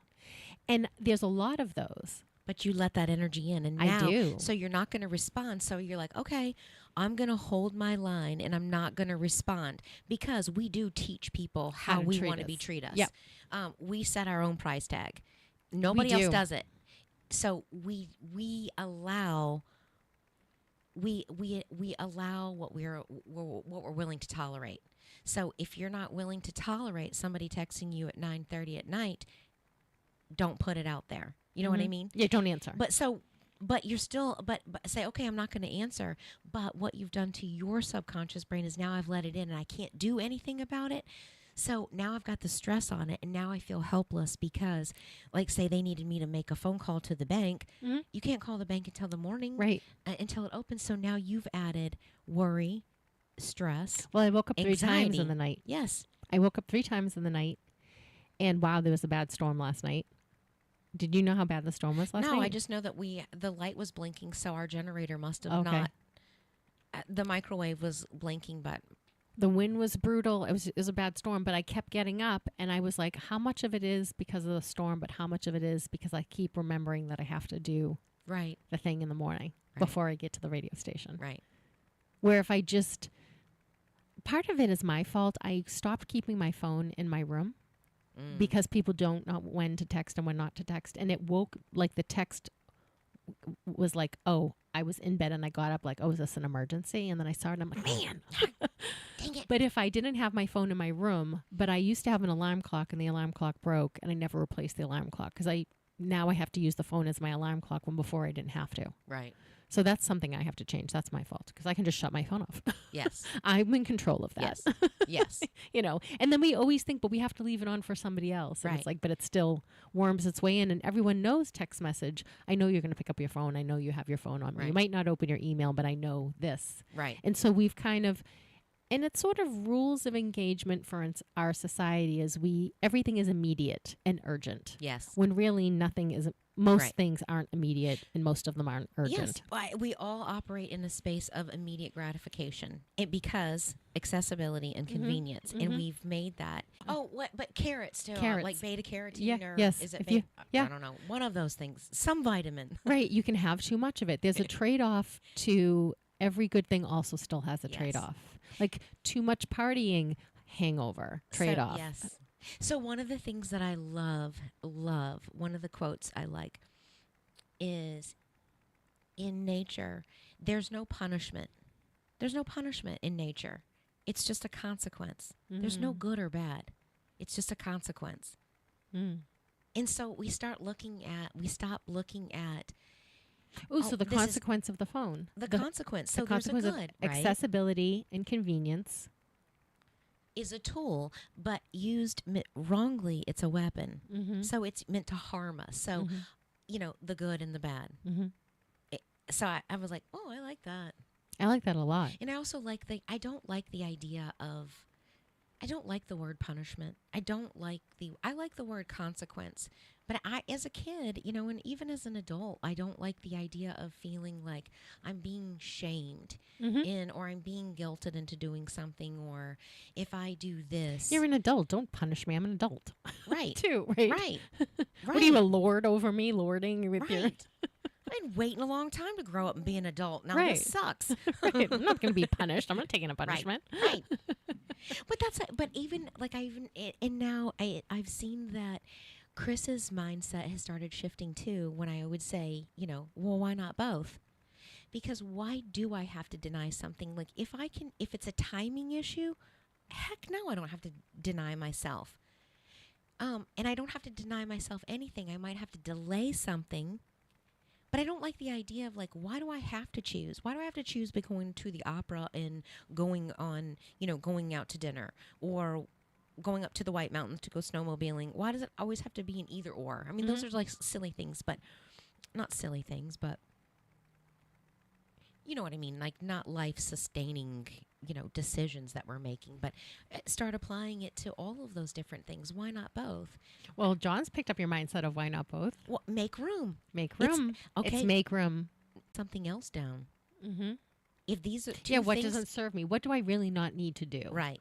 What are those have-tos and why are they have-tos? Right. If we could just do a self-analysis and take a few minutes, even on our ride home from work or, you know, in the shower in the morning, and like, what are the things in my life that serve me and move me forward? And what are the things that harm me? What are the things that are stopping my mindset, my belief, just even me? You know, why am I holding myself back? I made a post a while back and it said, who would you be if you stopped waiting for permission? And somebody had said, I don't wait for permission, or I don't have to have permission. Well, I'm not talking about your spouse. I'm talking about actually just sit in that for a minute. You know, why do I hold myself back from something? Is it because I don't think that I'm good enough? You know, if I wanted to go to medical school, why not? If I believe that and if I'm interested in it, But we're like, oh my gosh, that's 4 years, and that's another 4 years, and I'll oh my be X gosh, years old, and that's so much debt, and do I really want to do this? And so we stand in our own way. We are our biggest barrier, and yet we don't. Is it because we have a lack of belief in ourselves, or we say, I don't really want to do that work. Yeah, it might be we don't want to make the sacrifice, or we don't want to do the trade-offs. And we don't, and then, we feel shamed because we're like, yeah, I don't really want to put that kind of energy into it. Mm-hmm. And, we were talking about the other day, because if I had to go, I can't say that if I would have to go back. I've always been interested in medicine. I think I would be a kick-ass doctor. I think I have good bedside manner. I mean, when I was at the lab, and even in the dentist office, I had a lot of patients, and a lot of patients still are now on my Facebook that we communicate with, because of that energy. And they go in and they know that I'm going to feed them. They walk out a better person after getting a needle stuck in their arm. Right. And I'm like, going to do the thing they dread the most. Yes. They come out feeling the best. Yes. And even as when my son was younger, and he knows that I was in the dental field, and he hated going to the dentist, and then when I started doing phlebotomy, he's like, Mom, why do you always pick professions where people hate you? And I was like, oh, it's true. Well, that you say that, I think I really loved biology because it was about me. Yeah. I was understanding myself. Like, I was understanding blood and bones, and it was fascinating to me. And I just picked it up easy. Like, I can pick up that stuff. And when we did it's because you're so interested, you think, in it? I don't know. Your curiosity's there? I'm actually now starting to believe, and I feel like I'm not even saying, I can't believe I'm saying this on live radio, but I think maybe in my past life. Oh, yeah. And I don't even know if I even believe in that yet. So, but I'm just like, I think that I'm open to the possibility that. Or that you're a healer. Yeah, I actually would like to I would love to learn how to do healing work. Okay, so, all right, now this is, okay, I'm like very vibration excited. And all the stuff I like to do, because I did this little thing on Chris when it was like late at night, and he had heartburn really bad, and he's calling his mom, and he called his ex-wife, and he's like, hey, do this, and I was like, all right, if I'm going to try this. If this doesn't work, then I will go, I will get out of my pajamas, because I am not going to a drugstore in my pajamas. I don't care if it's 11 o'clock at night. No. I'm not crossing that boundary. Girl. That's my girl. That's my girl. I'm going to wear some red heels. But I'm like, let me just try this if it works. And I think that if you set an intention, and there have been times where Stella is our cat, and sometimes she's had a hard time settling. She'll have a hard time settling, and she'll just, she wants to settle because she's, making her biscuits in a circle, and she's, kneading the dough, and she's working it up, and she's just feeling her space out. And when she lays down, I notice that her breathing is really erratic. So I just started just slowly talking to her, and I was just rubbing my hands. And as I was thinking, just drawing an intention that I'm calm, I'm calming energy as I'm rubbing her. My vibration, my voice, my vibration is matching. And the next thing you know, she is out like a light, and her breathing has been returned, like she's in a peaceful sleep. And I was like, huh. Yeah, and then finish telling the story about Chris. Well, so then so he had called, and I just said, after he got off the phone, and I said, I'll go get this. So lay down. I just want you to lay down on the bed. And he's like, oh, it just so hurts. And you could see where his stomach was distended. A lot of times when you lay down, you can see his rib cage. You can see the whole shape of his, his ribs. His abdomen was just bloated.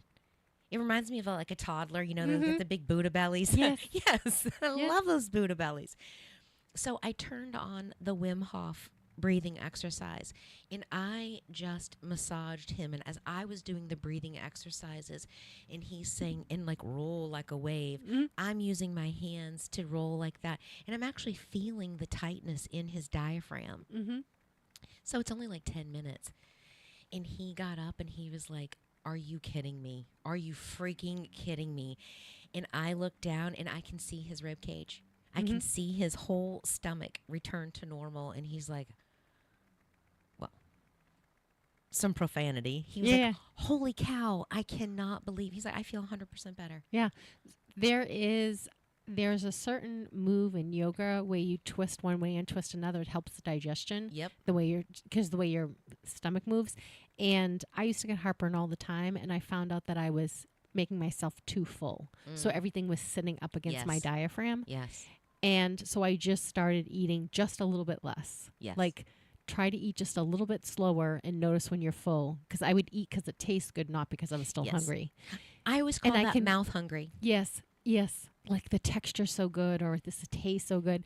But then I've basically completely cured my heartburn by just eating less. And a lot of times, that's why I ask if you want to split a meal with me. My sister-in-law and I started doing this like a year and a half ago. Where she's like, do you want to split a meal? I'm like, absolutely. Because restaurant food is just too much food. And we would split a food, and I'd no longer have heartburn after the restaurant. Oh my God. That's funny. Talk about that. So when we were in Europe, we had been gone for like almost 3 weeks, and you just get tired of the same kind. You're just craving like comfort foods and things like that. And, in Italy, Germany, and Switzerland, we all experienced, when you ask for water, they only give you like 8 ounces. They have a big carafe, and they will pour you 8 ounces. But a lot of times when you ordered a meal, like we were in northern Italy, and my mom had said, I don't want any sauce or anything. She's like, I want some vegetables and something. So she ordered a half of a roasted chicken. And so when it came out, there is nothing else on the plate. It is just a roasted chicken. Half of a roasted chicken. Well, it's $14 US dollars for a side of vegetables. And it's like $18 for a side of mashed potatoes. And so she's like, I got to do it. I got to get some vegetables. I want a balanced meal. So, and we don't order soda or anything. So Chris had picked us up from the airport, and we're starving. We just got off an 8-hour flight, and I don't know where we went to, like a chain steakhouse. And being gone 3 weeks, you're like looking at the menu, and we're all starving. And, I think somebody's already on their second refill before we'd ordered, and it's like soda, here, just have 6,000 calories of sugar soda, and I'll just keep topping you off, honey. Yeah, that's America. You want sweet tea? You want some lemon with that sugar? Anyway, but we're looking, and I'm like, okay, so you order a steak, and it comes with 2 sides.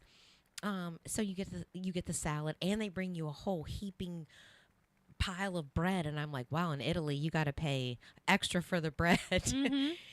And everywhere you go, but it's such a different culture, and like, wow, talk about mass consumption.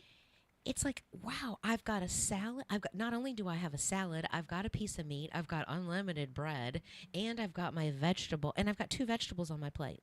Or I got 2 more starches on my plate, and I'm like, and you get 3 desserts worth of soda. Yes. And by the time I finish my salad, I'm like, well, I'm not really hungry. Right.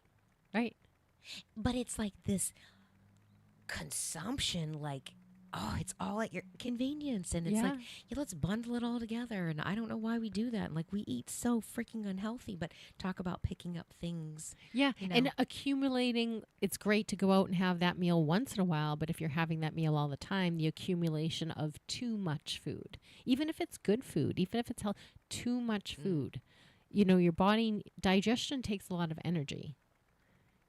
Yes. That's why I think the intermittent fasting has a piece of really useful science behind it. Give yourself a rest. And sometimes I do broth. That's why I do a lot of soups. Yeah. Because soup doesn't take a lot. It kind of gives the digestion a break, especially if it's kind of more of like a liquid soup. A brothy soup, yeah.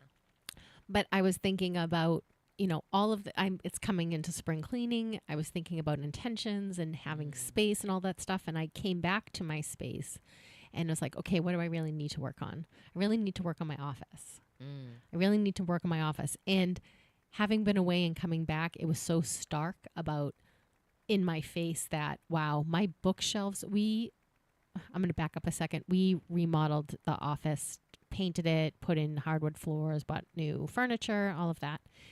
And I never put my bookcase back up. I never put artwork back up because I was still going to I was going to fix the space, fix all my stuff in the space. But the truth of it is I have too much stuff. I have too many books. That's why I can't organize the bookshelf. I can't hold on to that forever. Right. I went into my closet. I'm like, a lot of these clothes, even though they're beautiful clothes and I've loved them, I think their time with me has passed.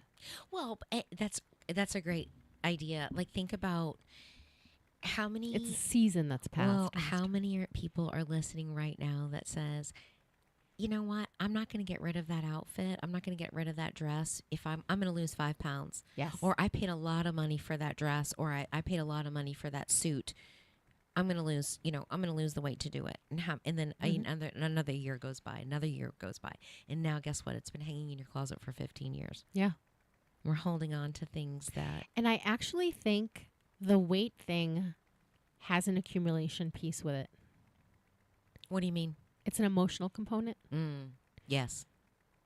So holding on to stuff from the past. There's a book called The Body Keeps Score. Oh, yeah, that's it. And it talks about how Vietnam vets were specifically who they use at the beginning of the book, but he was trying to help them get through this, and he was saying that trauma lives in the body, which I totally believe. And I think that's why, again, I'm going to bring yoga into it. I should invite one of the owners let's from do it. Yoga, Humble Warrior Yoga Studio. I really like them, and I think that they've been such a positive force in my life, and for so many other. We'll have to have them on the show. But when you can hold stuff in your body, and if you're holding grief, or if you're holding loss, or think of all the emotions that we have. Even if the person you used to think you were before having a baby, after having a baby. Now, some people have no problem giving birth and fitting back into their jeans a week later. I mean, there are those people. But then there are people who, even if you were the same size, you're not the same person. Even if you're like, I always used to wear this particular clothing, you can change styles. I want to believe wholeheartedly that we get better as we get older. I want to believe that. But that only happens if you make the effort to be better as you get older. And maybe it's changing your style a little bit. Maybe I have spent such good money, and I have such good quality clothes that I have clothes that are at least 10 years old in my closet.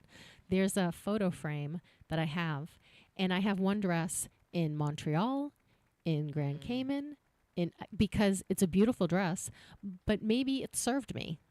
And I feel terrible. There's a part of me that's like, well, it's still so nice. I don't have to throw it away. And I just wear it once a season now, and I feel like I'm wearing something new. But isn't it time to let it go? To make room for something new, to make room for a new dress.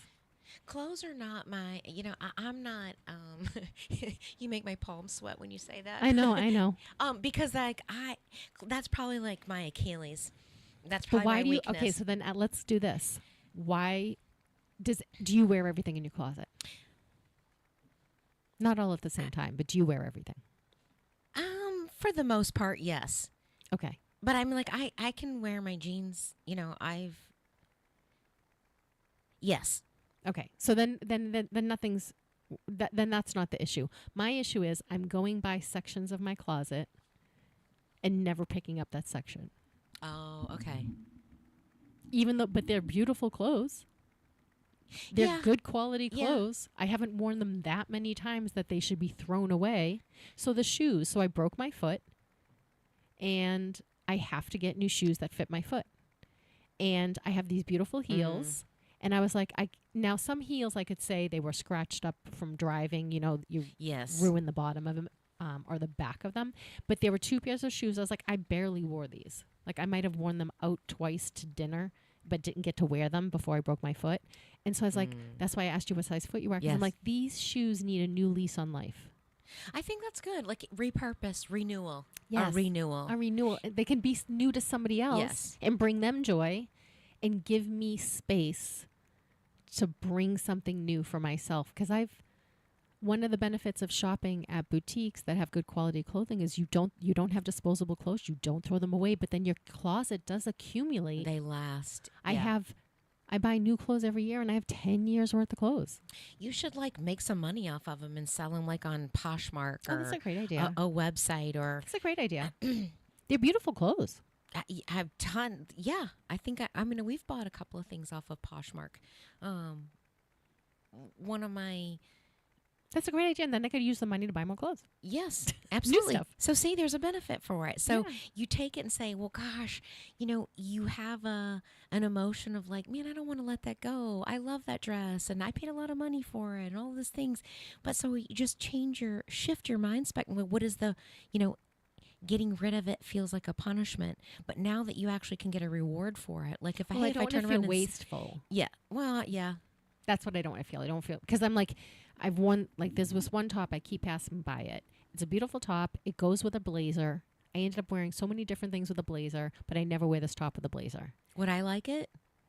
I'll show it to you. You should come shopping in my closet. You should come shopping in my closet. Oh God, I love it. My sister and I used to do that all the time. Hey, you want to go shopping today? Oh, you know what? The girl I hike with, Cheryl, says she's always loves my closet. I should see if she wants to come shop. I should do a shop in my closet day. Yeah, and then make room, and then give myself some space.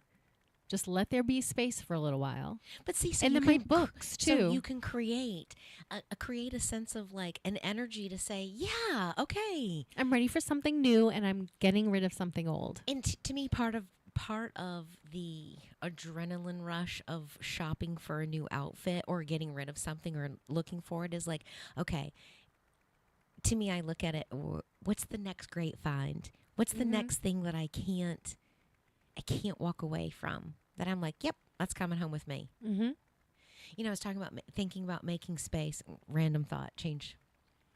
When my kids were little and Christmas was coming, I always made them, because I didn't want them to be, greedy little monsters. Not that they were, but like in my mind, like I didn't want Christmas to be like, okay, what can I get? What can I get? So every year, like they have some good toys, and they're growing out of these phases. So even though it's a favorite toy, it's still, we had every single little people village that we could possibly have, and they're in great shape. Mm-hmm. So like right after Thanksgiving and as we're getting into Christmas, I would start saying, think about some of the toys that you want to donate. And I was trying to find a place for them to actually physically go and drop their toys off so they could see the blessing in somebody's eyes, to see the excitement in another child's eyes. It's very hard to do. I mean, you can do it for pregnancy resource centers and things like that, for the domestic violence centers. Yes. So we ended up doing it for domestic violence centers, but the guy was super cool. So he took them in instead of like my kids couldn't actually give it to another kid. Sure. So I wanted them to have that experience. But so we would do a cleaning before to making room for the new. And I'm like, we have adopted that mindset, and Kayla will go through her closet and she's like, yep, I'm all done with these, so she doesn't have that attachment of like, hey, I'm going to make space. And she subconsciously does it. Mm-hmm. I was like, I always do a fall cleaning and a spring cleaning. But what happened is once you start buying really good quality things, they just go, well, you put them away for next year. You put them away for next year. And then even if it's just sometimes like I'm sick of seeing myself in that dress and that photo frame, because then I have to mentally remember, where was that? I keep seeing that same dress. It was in Montreal. It was in here. It was in here. It was in Florida. It was in here. But I have to mentally do, where's that picture? Because still beautiful dress. I love this beautiful dress, but I'm going to get rid of it. I'm going to make some money off of it so I can celebrate. So that was me 5 years ago, or that was me last year. For the last 10 years. Because, as we are evolving, even sometimes like the style of just, I want to do something different. I just want to do something a little different. I want to express myself a little differently. Yes. And so, but you're creating, instead of it being like a loss or a suffering, hey, I'm going to give this a new life.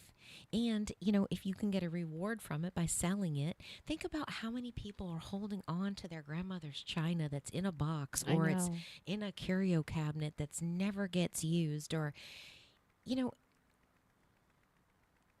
take one place setting from it and get rid of the rest. Because how unless you use it all the time. Right. Or you do bring it out for, every special occasion, then you do that. But what's the purpose of holding on to like 40 plates that you only do? So you know what was a cool thing? Say you have your grandmother's, or you have your mother's china, and you have his mother's china, and take one setting from each place setting, and when you'd use those. So I saw in a Victorian magazine years ago, they all had china place settings, but each one had their own different unique plate. That is cool. So it doesn't match, but yet you're teaching one thing. You don't have to get rid of all of it. Yeah. And just because it doesn't match, it still matches. It flows because there's the sentimental beauty in all of it. The theme of it's all from this is our family's china passed down from, that's the theme. Right. Yeah. When you were saying hold on, I wonder what I'm holding on to that was like good last year or 3 years ago or 5 years ago or 10 years ago. That's not good now. Right. Well, a lot of times we hold on to those clothes like I'm going to lose 5 pounds. Yep. And it's so, but when you actually walk in and you look at it, what feeling does it invoke from you? Does it make you feel a sense of guilt or a sense of like defeat? So I will tell you, I was a size 4, used to run. I got pregnant, and then I had to stop running because every time I run, I bled. And I was like, oh no. So I gained 40 pounds that pregnancy that ended up being a miscarriage. And then I did not, 40 pounds, you do not fit into clothes. Right. I kept those in my drawer for a period of time, like more than years, like more than 2 years probably. And then I said, every time I look in this, I think of what I used to be that I'm not now. Yeah. And it was such a loss that I threw them all away. I'm like I'm not going to buy, I'll go buy new jeans. Right. But we look at it as a loss. It was a loss. We also hold on to like it used to be stopping and we always look behind us and be like, oh, well, that was our best self. No, actually your best self are right now. Yes. Right now. Yes, and the future. Your future is possibility. And so it holds on, and it's like So when you think of all the people who have like 3 sizes in their closet. The size they want to be, the size they are now, and then when they float up, another size. I joked around. I was probably 22 when I said this to a friend. I had a friend, and she said, I hang out with this woman, and she has 3 sizes in her closet. And I said, when I don't fit in my clothes, I just diet and get back into my clothes. Like, why are you giving yourself permission to go up 2 sizes? Right. Why do you have that ability in your closet? Right. I'm like, I'm drawing the line in the sand. But what if you throw out the clothes that were 1 size ahead, and what if you throw out the clothes that were 1 size small, or give them away, or do Poshmark, or go donate them? Any of those options, especially if they're decent clothes. And now you are here where you are, and now you work from here. Now if you have, because it's the monkey of your mind of the text message that you can't deal with right now. It's something that's occupying space that can't be dealt with at this exact moment. You'll deal with the excitement of buying smaller jeans when you're smaller. Yes. When these jeans are too big. Yes. And there's an element of freeing up space that's being tethered to something. How about looking at it from the perspective of, I loved her. She was great. She had some great outfits. But let's see, who do I want to be right now? What does she look like?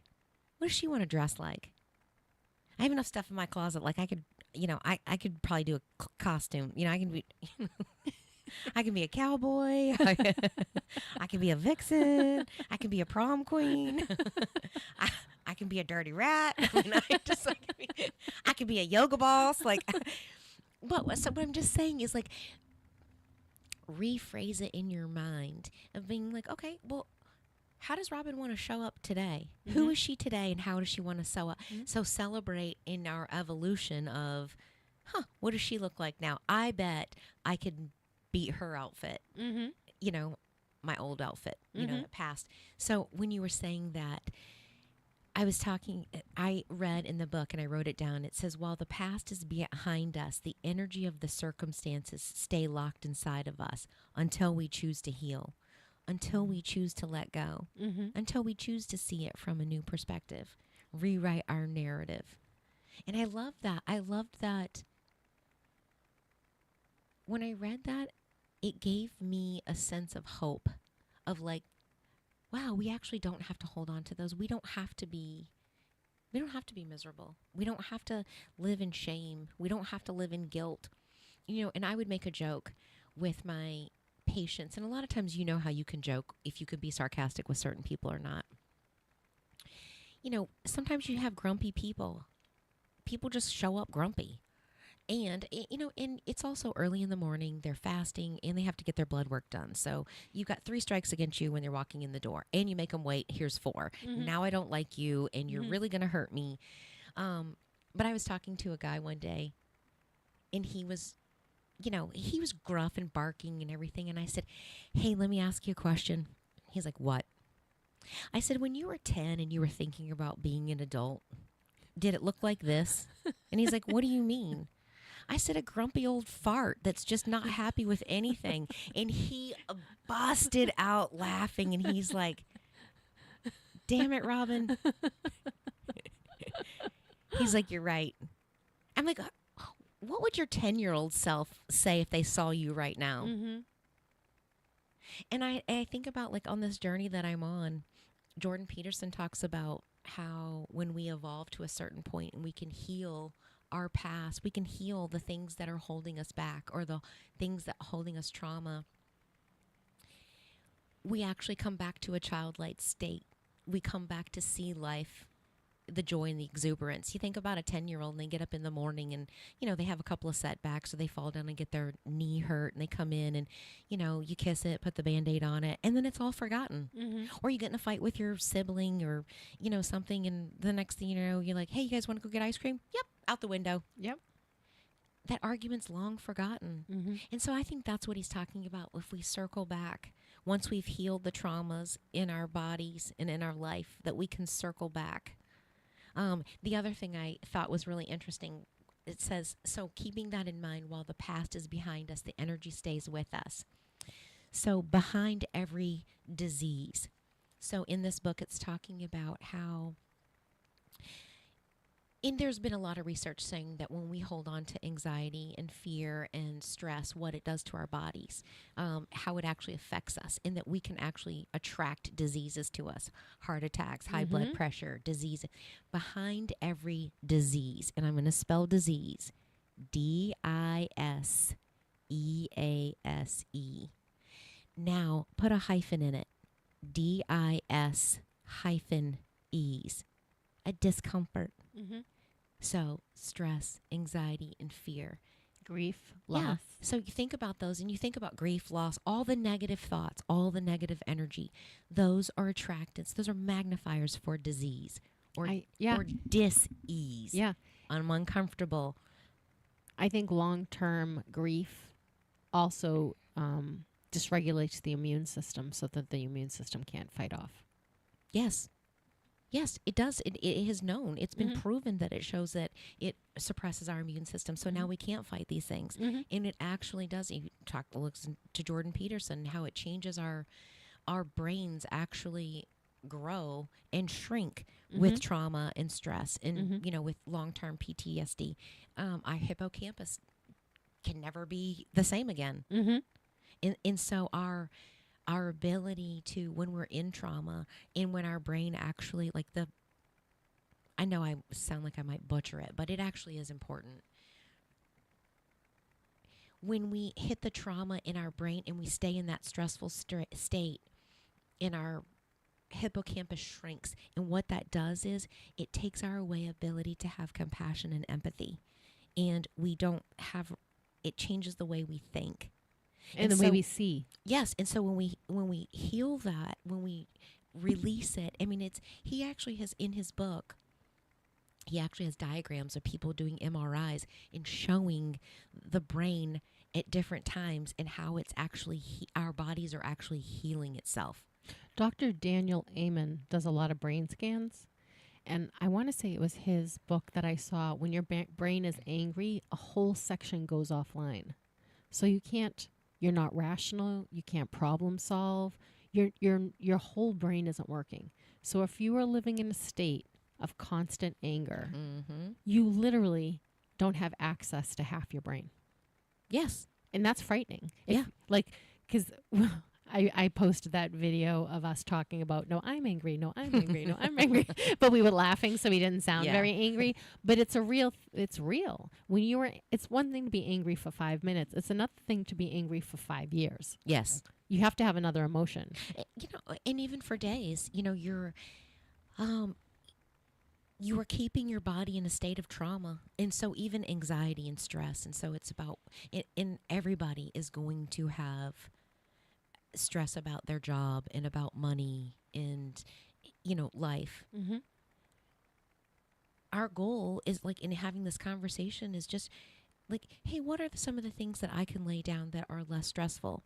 And it sounds, I know it's like girl talk. We're talking about clothes and closets and outfits and sizes and all that stuff, but take it to apply to our life and how just even these little tiny things. Well, even when I talk about my bookcase, there are some books that I read, I don't need to hold on to them anymore. There are new ideas that need to come. There are new things I need to read about. There are new stories. Why am I holding? Why? And I think that's the book lover in me that thinks once I buy a book, I'll never throw it away. But I can gift them. I can bring them to the library. I can let someone else read them. So I'll write down things in books that I want to keep, that I want to remember. But then chances are, like, there's some books that I'll never read again. Yeah. That I've extracted the information out of it, and now, to me, it was such a precious resource. I want to give it to somebody else because I want it to be a precious resource for them too. Like you're gifting it. Yes. Yeah, yeah. But think about it. Like, so these were just little ways. Like, if you can take the time, like we were talking about it yesterday, your office, in listening to, if you're still listening, think about it, how you can apply to it. Go into your room. Like you go into your office. Go into a room that doesn't provide you, like when you walk in, you feel some kind of tension. Yes, walk into your office at home and think, sit in it for a minute. Sit in it and see, how does this space make me feel? And a lot of times people will be really surprised. It's just like going into your closet. Mm-hmm. Go into your bedroom. I bet a lot of people's bedrooms. I love my bedroom. I love my bedroom, but some people have workout stuff in their bedroom. Yeah. Some people have an office in their bedroom. Yes. I recently sold a house to someone, and the wife said, right now our office is in our bedroom, and he is never not sitting at that desk. And it's like, in this new bedroom had a space for an office. I said, you also have an office downstairs that's on a whole nother floor. Yeah. And he goes, oh yeah, I could put it down there. But see, a lot of times we just get so caught up in the grind that we're not thinking. To do what we've always done. Yes. Well, maybe it was great for that season or that time period or that scenario or that situation, but maybe something different. Explore something different. Oh my gosh, it's such a great conversation starter for that book about, what did I just say it was? You don't know as much as you think you do. Yeah. And it's true. Like, that's what I said. I challenge you to go and sit in your room, in each room of your house, and say, how does this make me feel? And Think about your kitchen. Okay. Is there something that you can take away that helps you? And is there something that you can add? Is there something that is not serving you in that room? Or is there something that I can do to change the energy in the room? It's bringing about conscious awareness. You know, every time you walk in your closet and you feel like are you beating yourself up because you're looking at that size 4 and I'm a size 8 now, or I'm a size 6 now? Am I walking into there and am I creating trauma for myself on a micro level? And being aware of it. And if they're not serving you, let them go. And what can I add? Let's sell them, and let's go celebrate, and let's go do a shopping day, and let's go have lunch, and let's go try on clothes that make my body now beautiful. Mm-hmm. Lots of different things. Let's go paint my office a different color, or let's line the bookshelves off. Let's purge some books, or let's give those away as gifts. Go to your kitchen. What's in your closet or your pantry or your drawer? Like, what don't you use? What should you start using? Like, do you have a mandolin? Do you have an air fryer? Do you have do you have a coffee pot you never use? Stop using a Keurig. It's really crappy coffee. It's really crappy coffee. Get yourself a coffee pot. But again, it's convenience. So you know what? There's always a consequence. There's always a consequence. You can have convenient coffee, but you can't have good coffee. Yeah, so instead of saying good or bad, is this trade-off, a benefit or a hindrance? Mm-hmm. Or does this hurt me? Does this hurt me, or does this benefit me? Yeah, or am I enjoying this? Am I enjoying this right now? God, I would love to have feedback to see, like, if we're I actually know. like, hey, I'm going to do this. Doing it. I never. Hold on one second. I didn't pull up the Facebook to see if anyone's writing anything. Oh, I didn't. See, yes. So we only have a few minutes left, and I challenge you, if you're listening, come find us on Facebook and leave us a comment. If you're willing to go in and sit in the space and say, what can I do? Does this serve me or harm me? How do I feel when I'm in my office? How do I feel like when I'm in my TV room? How do I feel like when I'm in my kitchen? I already told you last week that I didn't like being in my kitchen. I know. And I know the reasons why, but it's temporary. I know that it's temporary. Mm-hmm. I have beautiful appliances sitting downstairs waiting. So there's my payoff. Like, I know I'm just, I got a little more prep work to do, but I'm setting it up. And so I'm looking forward with anticipation instead of dread. Mm-hmm. And I tell myself this. Excitement. There's lots of little tricks that you can tell yourself all the time to see the benefit or to see the beauty, to see the good. Yeah, because we're changing seasons, so we're in a transition time period. And I do feel like this goes back to Amanda. Her name is Amanda. Where did my phone go? I don't know where my phone went, but I'm going to post her. But she does the readings, and she was talking about when she was reading my cards back to the first hour when we were talking about how I had someone read my cards. And, she would ask me some questions because she had pulled a card and she wanted to know how this card particularly affected my scenario at the current moment. But it was such a wonderful experience. I actually have her going to work with a family member, and maybe we should have her on the show too. Yeah, It let's should do be it. super fun. Yeah. Hey, I'm all about good energy. Yeah. But what I thought was really interesting about that is I realized in hearing some of the stuff, I thought that's all good, but I have to make room. I didn't say it in that exact way, but after vacation, I was like, there is so much good stuff coming, but there needs to be room. Because my life is full in a good way. Yeah. In a really good way. I fill my Yes. life up. Yes. I do. I fill my life up. I fill my life up with I'm trips choosing. and- I'm choosing to say I'm going to be a more active participant in my life. And bring joy to it. Yes. Go have a wonderful week. Yes. We will see you next Thursday. Have an even better weekend. Yeah. Have a really great week. We'll see you next week. Lisa and Robyn on the mic on WSMN 1590 AM, 95.3 FM, and on WSMN.live, Facebook Live, YouTube Live. We will see you next week. And we're out.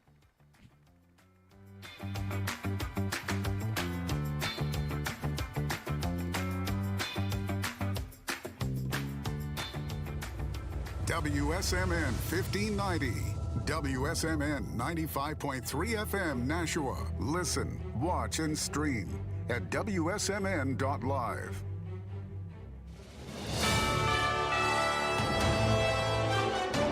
USA News Update. It's a big day at the U.S.-Mexico border. Our current president and the former both visiting Texas today. Dual border visits today in Texas. President Biden scheduled to head to Brownsville, where there have been limited illegal crossings. Former President Trump heading to Eagle Pass, a hotspot, which has seen thousands and thousands of illegal crossings. USA's Laura Winters. President Biden's physician is confirming his fitness for duty following a routine physical at Walter Reed Wednesday. The president did not undergo a cognitive test, the White House citing doctors' advice that it was unnecessary. Political polling shows many American voters expressed doubts about Biden's suitability for office due to his advanced age. And it's Leap Day, February 29th. We won't see another one for 4 years. I'm Ryan Daniels, USA News. Attention small business owners. This could be the most important 10-minute call you will ever make. You could recover up to $26,000 per employee today. And all you have to do is make one short 10-minute call to take your business up a notch or bounce back from these difficult couple of years.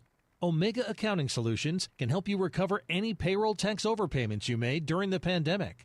You may even be eligible to receive up to $26,000 per employee. All it takes is a quick, easy, free 10-minute ERC consultation to determine if you qualify. Omega is the small business champion with teams dedicated to maximizing tax credits. They know their stuff so well that CPAs and payroll companies even turn to Omega for ERC tax guidance. Call 800-300-9ERC. That's 800-300-9ERC. 1-800-300-9ERC. Or visit OmegaTaxCredit.com. Hello, I'm Mike Falzone, owner of the 5-Star Baths. We are the best choice among bathroom remodeling contractors. We serve Nashua, New Hampshire, and nearby city. We're based in Nashua, New Hampshire. Our local remodeling company has experience providing customized bathroom makeovers that can enhance the convenience, comfort, and style of that bathroom. During our many years in the industry, we've perfected our craft, so we know how to deliver exact